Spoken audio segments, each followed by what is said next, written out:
think I want to pick up on the point that Jonathan made as well about being forward-looking rather than backward-looking. Because, you know, as principals of firms, etc., DA firms fall under the SMCR regime. We all know that. So the senior manager is responsible for putting in the governance frameworks and to take reasonable steps. Now, the FCA is not saying everything has to be perfect, because things will happen. We all know that. But they hold you to, have you considered potential harm and have you taken reasonable steps?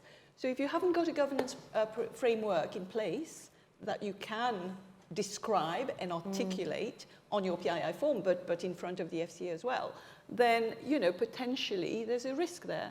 Whereas if you say, okay, at the time, this is what we did, it sounds reasonable, you know, we have a file review regime of X, we do this, we have these safeguards in place, you know, and then human error may come in. But you're not going to be accused of systemic sort of... But does that then make it harder for advisors going it alone or sort of leaving to set up their own practice? Is it harder for entrepreneurs just setting out to get that PII in the first place because they can't evidence, you know, examples necessarily of what they've done before?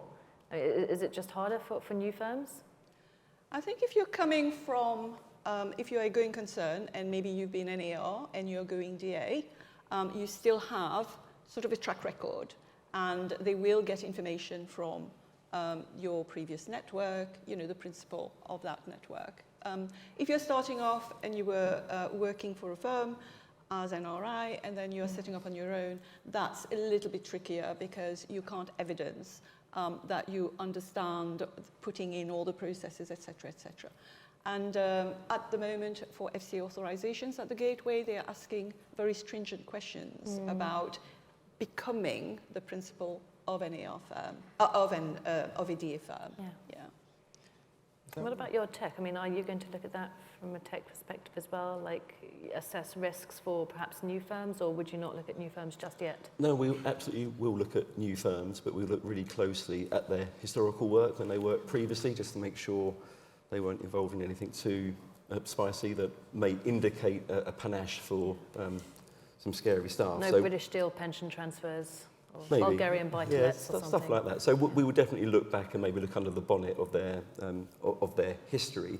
But within the application form, we're asking what tools they're using, advisor tools, and their compliance processes as well. So if it's a small firm, unlikely to have the compliance function in-house, they're going to outsource it. So we know the compliance market really well, make sure they're with a good firm that's going to do them a good job and help protect them. So absolutely look at new firms, but we'll make sure that they've got the right processes in place first. Thank you, that's encouraging.